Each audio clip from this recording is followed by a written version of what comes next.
Gracias, muy buenas tardes, gracias por estar esta tarde aquí. Voy a presentar brevemente un trabajo que realmente es un catálogo, una recopilación de cruces grabadas en la parte antigua de Cáceres y en su entorno. Entonces hay una gran parte que es descriptiva de cada una de las cruces, donde no nos meteremos y hablaremos un poquito en general del significado de la cruz, de los tipos de cruces, y ese es el trabajo que más o menos es lo que voy a presentar hoy. Evidentemente sabemos que la cruz es un símbolo que nos acompaña desde antes del nacimiento casi hasta mucho más allá de nuestra muerte, sobre todo en el ámbito cristiano, aunque debemos considerarla como un símbolo universal y un símbolo atemporal, que no solo es cristiano. Tenemos ahí, por ejemplo, hace 6.000 años, como nace la cruz ansata, ¿no?, con la letra A, como también en Irak se utilizaban ya en la escritura cruces, o por ejemplo la cruz de Palenque, en la cultura maya, también aparece una cruz y no están vinculados necesariamente al ámbito cristiano. Por lo tanto, podemos considerar que es un símbolo universal y que no necesariamente tiene un significado religioso, porque si miramos, por ejemplo, la enciclopedia, la gran enciclopedia heráldica, el diccionario heráldico de Berry, ahí se recoge un total de más de 380 cruces, de las cuales el 98% no tienen connotación religiosa, no son símbolos religiosos, y solo un 2% son símbolos religiosos. Y aquí lo que yo he hecho en este trabajo es una pequeña investigación de campo, pasear mucho la parte antigua y buscar cruces grabadas en piedra. Entonces, lo primero que hago en el trabajo es una acotación. Una acotación, es decir, no vamos a hablar de cruces monumentales, de cruceros, porque además José Antonio, que se ha ido ya, tenía un fantástico trabajo con Óscar, ahí ya no entramos. Tampoco vamos a hablar de las veletas, de las cruces en las veletas, ni de padañas. Tampoco vamos a hablar de cruces modernas, como esta que vemos ahí, que se encuentra cerca de las Piñuelas de Cáceres. Vamos a hablar de cruces que en la mayoría son de creación popular y están grabados directamente en la piedra. No forman parte de la arquitectura ni de la construcción en la que están, la mayoría, algunas sí. Entonces lo que hemos hecho es buscarlas, medirlas, fotografiarlas y catalogarlas. Vamos un poquito de la cruz como símbolo. Decía Eliade, que es un antropólogo rumano, que le denominaba al hombre, al humano, como el homo religioso, ¿no?, con esa tendencia que tiene de buscar la trascendencia a través de la religión, y que con él nacía el homo symbolic, ¿no?, que utilizaba el símbolo para buscar esa trascendencia a través de esos símbolos. Entonces la cruz, desde un inicio, ya nos vamos a centrar ya en el ámbito más cristiano, se convirtió en uno de los símbolos de la muerte de Cristo, del sacrificio de Cristo. Aunque la tradición dice que esto comenzó con la batalla en el puente de Milvio, que está ahí representado, que se presentó una cruz donde ponía en este signo venceréis. Realmente, si consultamos las fuentes más fiables, lo que no se apareció una cruz, se apareció un crismón, aunque en la tradición ya empieza a hablarse de la adoración a la cruz desde este momento, pero no es exacto ni es correcto. También podemos entender que la cruz toma su auge fundamental con Santa Elena, ¿no?, con la invención de la cruz unos años después. Pero realmente la cruz como símbolo cristiano casi no empieza hasta el siglo VI, realmente. Y allí aparece una corriente iconoclasta que lo que decía era que si Cristo y Jesús habían sido real, no se podía utilizar símbolos para representar algo real. Y hubo una especie de corriente en contra de la cruz. Tuvo que venir el concilio de Constantinopla para poner un poco de seriedad y ponerle un poco las cosas claras, diciendo que como símbolo lo era todo, pero en sí mismo no era nada. Dice, era una representación de Jesús que como representación era válido, pero como objeto en sí era no válido. Y entonces fue cuando comenzó a utilizarse la cruz ya con una especie, con un respaldo, la cruz como símbolo. Y nació en toda la Edad Media ya una doble corriente del uso de la cruz. Primero lo que es la parte litúrgica, en las representaciones artísticas, en la arquitectura, y luego la que hizo el pueblo, en la que se asimilaron un montón de creencias paganas con las cruces cristianas, se cristianizó. Y ya empezaron las cruces a utilizarse para evitar tormentas, para evitar males de ojo, para favorecer la molienda. Entonces vamos a encontrar ya incluso en la Edad Moderna, e incluso hasta el siglo XIX, incluso hasta ahora, en que hay gente que todavía sigue persignándose cuando sale de casa. Cuando yo era chico, recuerdo que mi madre nos ponía la camiseta y ahí nos hacía la señal de la cruz. Ese tipo de manifestación mágico-religiosa va por un lado, y por otro lado va lo que es la parte más litúrgica, y siguen habiendo Via Crucis, sigue haciéndose la exaltación de la cruz, las cruces de mayo. Entonces vamos a ver esa doble vertiente del uso de la cruz.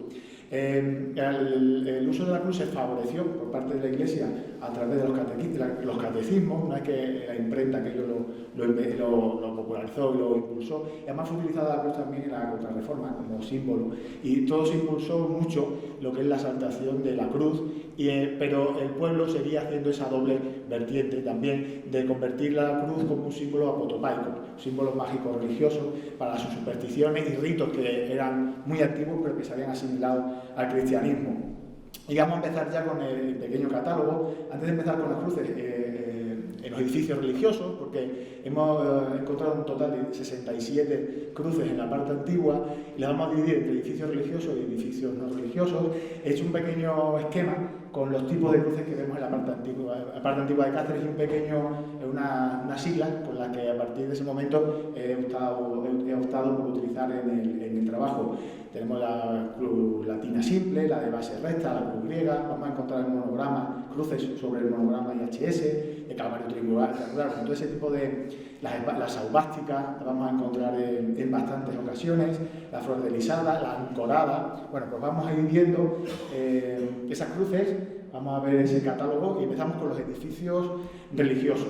En los edificios religiosos hemos encontrado un total de 32 cruces que se circunscriben a las 4 parroquias principales: San Juan, San Mateo, Santiago y Santa María, y una en una pequeña parroquia, la ermita de la Soledad. Hay una en la puerta. Nos llama la atención que el 53% de esas cruces aparecen en la iglesia de San Juan, y el resto aparecen en el resto de las iglesias. Es decir, hay una concentración que llama mucho la atención en la iglesia de San Juan. En cuanto a la ubicación, nos llama la atención que muchas aparecen en las puertas y en los muros, tanto de la epístola como del Evangelio. Casualmente, tanto en los muros del Evangelio, muro y puerta del Evangelio, y muro y puerta de la epístola, aparecen concretamente un 44% en los dos casos.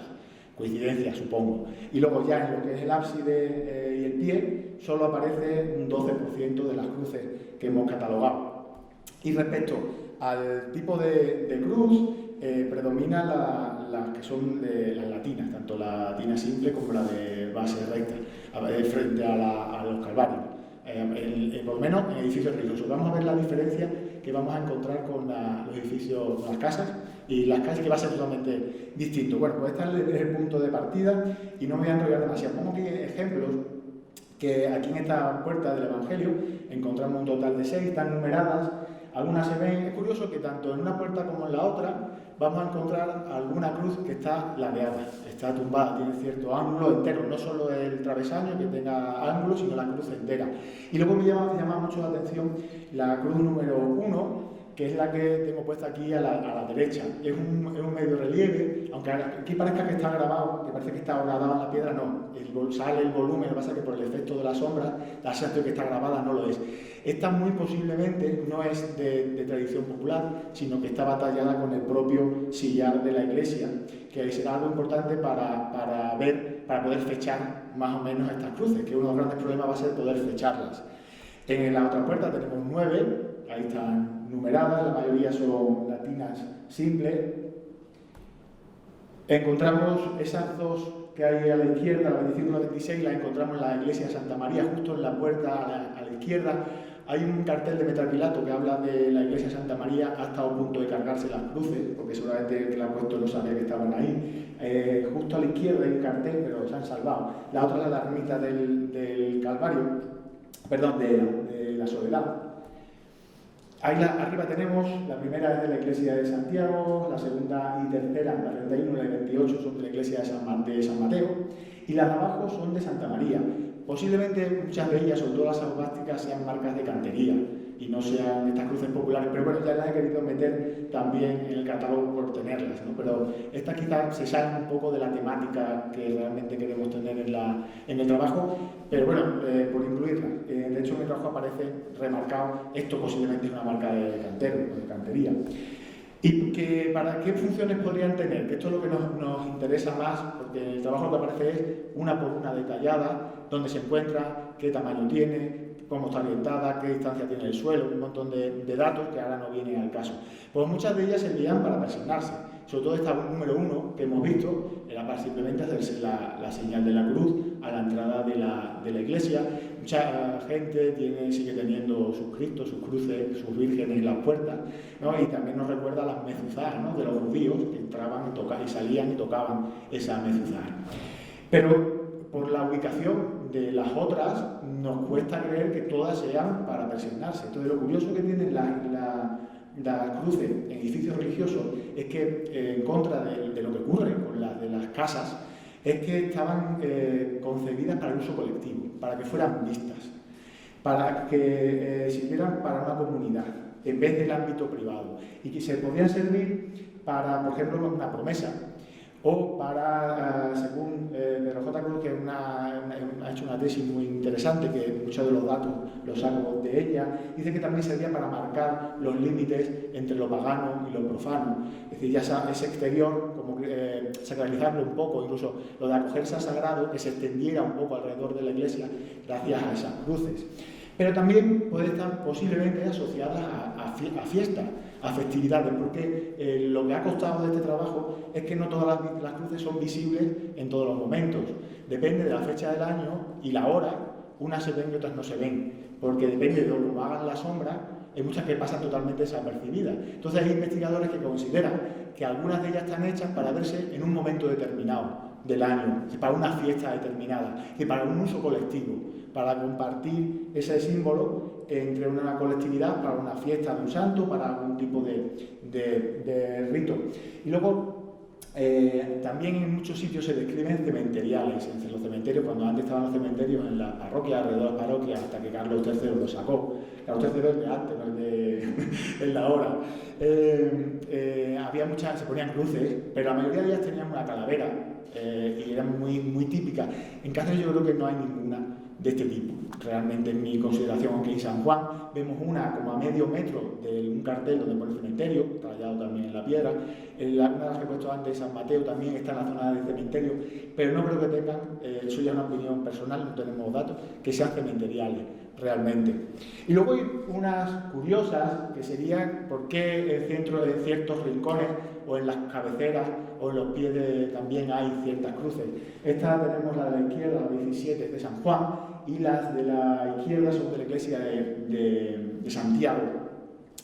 Pues ocurrió una época que lo que se decidió era poner cruces en diferentes sitios de las iglesias e incluso de las calles. Luego ya nacieron también, por ejemplo, el tema de las hornacinas de culto popular, que se ponían luces, para evitar que se arrojaran basuras o que se hicieran ciertos actos pecaminosos en ciertos lugares. Si yo ponía una cruz en un sitio donde la gente solía hacer sus necesidades o arrojaba basuras, el respeto al símbolo, a la cruz, evitaría que se arrojara se hicieran ese tipo de cosas.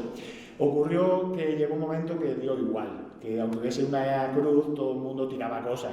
Incluso encontramos, en Cáceres no lo hemos encontrado, pero sí encontramos que en el Obispado de Lugo y Orense, en 1622, en las constituciones sinodiales ya dijeron: vamos a dejar de hacer esto, de poner cruces para evitar arrojar basura y tener comportamiento indecoroso, porque no está funcionando. No funciona y todo lo que están, entre comillas, viendo esas cruces es una ofensa. Entonces, sabemos que hubo una época en la que se utilizaron las cruces con este fin. En Cáceres no tenemos ningún documento que nos indique que este uso se llevaba a cabo, el de poner una cruz para evitar ciertos comportamientos o basuras. Pero sí tenemos el ejemplo del cuadro de la Virgen del Buen Parto o de la Paz, que se puso con esa intención. Ese cuadro, Lasso, un señor que vivía en el Portal Llano, ahí en la Plaza Mayor, estaba harto que en el portal se hicieran cosas por la noche, entonces decidió donar un cuadro para evitar esos comportamientos. Entonces podemos encontrar como un paralelismo, porque ya esto es un poquito posterior a ya la pérdida del uso de las cruces. En vez de poner una crucecita grabada, ya pongo un cuadro a ver si la gente se da por aludida y dejan de ensuciar y de hacer cosas en mi portal. Entonces muy posiblemente algunas de esas cruces que están en rincones, tanto en las iglesias como en las casas, sea para evitar ciertos actos no muy higiénicos o muy éticos.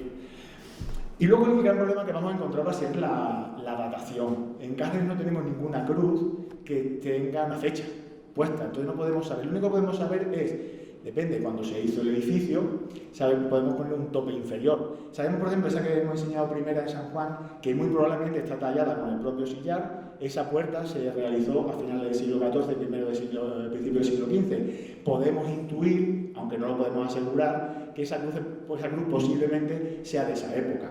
Tanto la de la Capilla de los Andes, que sería la 28, como la ampliación que hizo en Santiago Rodrigo Gil del Dañón, que sería la 21 o la 22, sabemos que esa obra es de mediados del siglo XVI, por lo tanto no pueden ser anteriores. Es lo único que podemos saber, de que a partir de qué fecha se hizo esa cruz, pero no sabemos cuándo se hace porque no tenemos ningún testimonio, ni tenemos ninguna fecha, ningún grabado que nos pueda hacer una datación absoluta.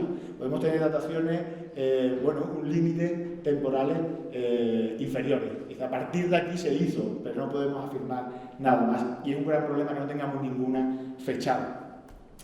Y luego tenemos esta curiosidad, ya la puse ahí porque bueno, es un escudo que se dejó a medias, se utilizaron los sillares, están las traseras de San Mateo y es una cruz flordelisada, pero bueno, tampoco entra dentro de lo que estamos buscando, ¿no? Lo que pasa es que por curiosidad hicieron, como ven, se ve la cruz en el centro y cómo se hizo un boceto, no sé si en piedra se llama boceto, pero se esbozó la silueta del escudo, se dejó a medias, se reaprovecharon los sillares y ahí la tenemos. Pero bueno, para tenerla por curiosidad.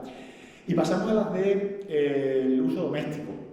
En el uso doméstico vamos a tener, sobre todo, en el uso doméstico, decíamos, era un uso más particular. Era algo para mí, para mi casa. Y sobre todo tenía una función de una palabra que me gusta, que es espantabrujas o cruces de tente. Era para evitar que el mal entrara en mi casa, el maligno entrara en mi casa. Entonces, ¿dónde se colocaban fundamentalmente? En las puertas, en las ventanas. Cuando venía ahora para acá, un montón de rejas de Trujillo, arriba están coronadas por una cruz. De las cruces se colocaban en las chimeneas, en sitios por donde el mal podía entrar, en lo que son los vanos.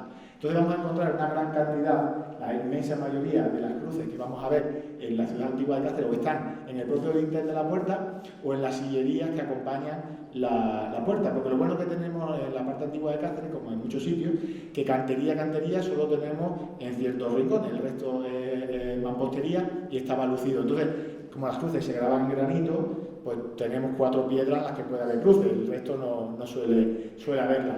Respecto al porcentaje de tipo de cruz, aquí pasa lo contrario, predominan los calvarios y en menor medida las cruces latinas, cosa que pasa lo contrario en el caso de las iglesias. Y luego, si nos ponemos a buscar un poco las tradiciones extremeñas, hay un gran libro, ¿no?, de Publio Hurtado en el que habla de ellas. Entonces me puse a hacer una búsqueda de ver cuántas veces habla de cruces. Habla bastantes veces de cruces y tenía sobre todo en 2 vertientes. Habla de Inés Panduro. Inés Panduro era una señora que vivía, su marido era herrero, tenía la herrería al lado del postigo de Santa Ana de Cáceres y dice que la poseyó el demonio. Entonces cuando veía una cruz se volvía loca, ¿no?, se ponía enloquecida. Ya la cruz la tenemos ahí como un símbolo contra el demonio. Y luego dice que en Barcarrota tienen la costumbre de, para saber si alguien está endemoniado, es entrar en la habitación a ver a esa persona con una cruz en el bolsillo. Si reacciona de forma exagerada, es que está endemoniado, porque no está viendo la cruz, pero la está notando. Y luego también se utilizaba para los herpes, para el culebrón, ¿no?, la culebrilla. Entonces, mientras hacía la señal de la cruz sobre el herpes, se decía 12 veces lo de bicho corto, corto bicho, un montón de veces, o lo de Jesús María, la culebra se perdía. Entonces, todo eso a la vez con la señal de la cruz. Vemos cómo la teníamos muy interiorizada como símbolo para curaciones, y luego incluso recordemos que se hace una cruz en el pan. Muchos panes, en la masa, antes de hornearlo, se hace una cruz. Y eso viene de la tradición, porque los molineros, que eran también muy supersticiosos. Y luego una tradición muy chula en Extremadura, que cuando tú tenías huevos para ser incubados, y había tormenta, a esos huevos se le ponía debajo 2 clavos en forma de cruz para protegerlos y no se echaran a perder. Entonces vemos como la cruz era muy importante en el uso doméstico, no solo en lo litúrgico, en las iglesias. Ahí tenemos cruces en lo que son las entradas de la ciudad. La primera, aunque parezca mentira, hasta hace 2 meses no vi que en el Arco de la Estrella hay una cruz. Solo se ve en determinados momentos de luz, en ciertos días al año, casi nunca se puede ver. Luego ya cuando sabes dónde está, te acercas y se distingue. En el propio Arco de la Estrella tenemos uno. Ya sabemos de cuándo se hizo el Arco de la Estrella, que es bastante tardío. Posteriormente ya se hacían cruces. El otro es el Arco de Santa Ana, que también fue remodelado de madera en el siglo XVIII, creo recordar. Por lo tanto, ya también sabemos que en esa época se hacían cruces. Y luego la otra la tenemos en la propia muralla, que la pobrecita está muy abajo, en una zona donde aparcan coches, le están dando todo el rato y cada vez que voy hay menos trozos de cruz, están ya cargándose los coches. Y luego, sobre todo, las puertas, donde más vamos a encontrar. La primera es el Palacio de Godoy, la 41 o 42 es el Palacio de los Golfines de arriba, la 43 y 44 es el Palacio de los Golfines de abajo. Y esto es el Palacio de Mayorazgo, que tiene 3 monogramas IHS coronados por una cruz, y es lo que decía, esto también son en fachada, esto no está en el propio dintel de la puerta, pero sí en los sillares que acompañan a la puerta. La de la izquierda también es del Palacio de Mayorazgo, y las otras 2, una se ve muy mal, la chiquitita, la 38, eso es la casa del Palacio del Mono. La casa del Mono también encontramos a la derecha 2 cruces. ¿Por qué la cruz en la puerta? Por lo que decíamos, era el lugar por donde podría entrar el mal, por donde podrían entrar las enfermedades. Entonces se ponía una cruz de tente, un espantabruja. Algunas, como vemos, están talladas perfectamente por una mano experta, como son los golfines de arriba, pero otras pues son más populares. Entonces alguien quiso hacer esa cruz para proteger la casa.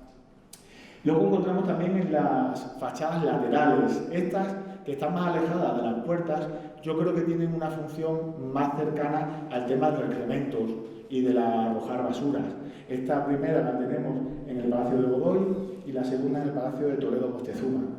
Estas también son de fachadas laterales, que las de 55 y 56 también en el Palacio de Toledo Moctezuma, que se ve fatal, esa también se ve en ciertos días al año y nada más, y la 57 en el Palacio de los Becerras. Y luego he querido incluir una cruz que no es grabada, pero es que me gusta tanto que digo, hay que meterla, que es una cruz hecha en cal, que está en la casa, justo al lado de la Casa Mudéjar, la que está a la derecha, donde estaba antes, que hacían conciertos y estas cosas. Pues ahí en esa fachada, debajo del escudo, hicieron una cruz de cal que aún se conserva.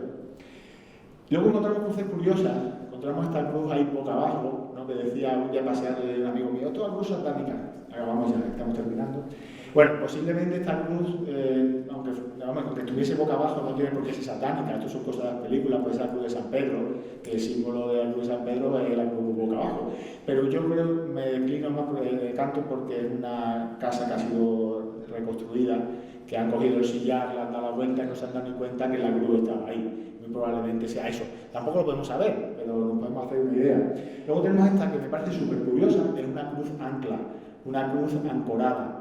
Una cruz que utilizaban ya desde los padres de la Iglesia, empezaron a utilizar el ancla como esa que te fijaba como un símbolo de estabilidad y de fe en la salvación del Señor, ¿no? Entonces, los primeros cristianos, y ya serían como los últimos cristianos que vivieron en Cáceres, utilizaban esta cruz, y también la cruz de los marineros. Entonces ni me cuadra una cosa ni otra, no sabemos quién la hizo ni cuándo, pero es una cruz que utilizaban los primeros cristianos. Era que esta zona es zona donde estaban las murallas romanas, no sé cuál puede ser su origen realmente, me extraña que fuese una cruz de los cristianos, de los últimos cristianos que vivieron en Cáceres, me extraña, pero bueno. Y luego que sea una cruz marinera, pues casi que me extraña más. Pero bueno, ahí la tenemos en la Torre de los Espaderos. Suele estar tapada por un contenedor y por muchas bolsas de basura y por una cruz y por una señal de tráfico. Ahí la tenemos. Y luego estas son las que más me gustan. Ahí se ve fatal, ¿no? Este es el problema que tenemos. He hecho un truco y he puesto un poquito de Photoshop para que se vea. Ahora sí, ¿no? Si ya sabemos dónde está. Vale. Estas son esta y esta que se encuentra. Bueno, esta está en la cuesta de Aldana. Hay un callejón lleno de mierda de paloma, muy oscuro, no tiene salida, y en la esquina justo se encuentra esta cruz. Solo hay 2 cruces con calvarios con base semicircular, que es esta, y esta que se encuentra en el Ateneo, en el Palacio Camarena, en la esquina con la Plaza de la Concepción, encontramos esta cruz. Estas cruces se pusieron muy de moda, se fueron muy habituales, cuando por ahí por el siglo XVI llegó un momento en el que había tantos duelos a espada y morían tantos caballeros por cualquier tontería de honor, se miraban mal y ya se batían a duelo, que en el Concilio de Trento, instigado por muchos reyes, tuvieron que decir que todo aquel que participara en un duelo, incluso los acompañantes, estaban excomulgados. Entonces no se podían enterrar en Camposanto, y entonces la costumbre que se cogió es que todo aquel que moría por suicidio o los que morían en duelo, se les ponía una cruz, un calvario semicircular, para recordar el lugar donde murió, porque no podían enterrarse en un cementerio. Entonces, cuando la gente pasaba por ahí, sabía que en ese lugar alguien había muerto y podían rezar por su alma. Entonces, muy posiblemente, hay muchas en Toledo y en otras zonas, hay este tipo de cruces. Muy posiblemente aquí o murió alguien en un duelo de espada o murió por algún hecho luctuoso o un suicidio. Eso pasa mucho también en el campo, que encontramos cruces de suicidios. Y pues nada, ya simplemente dar las gracias.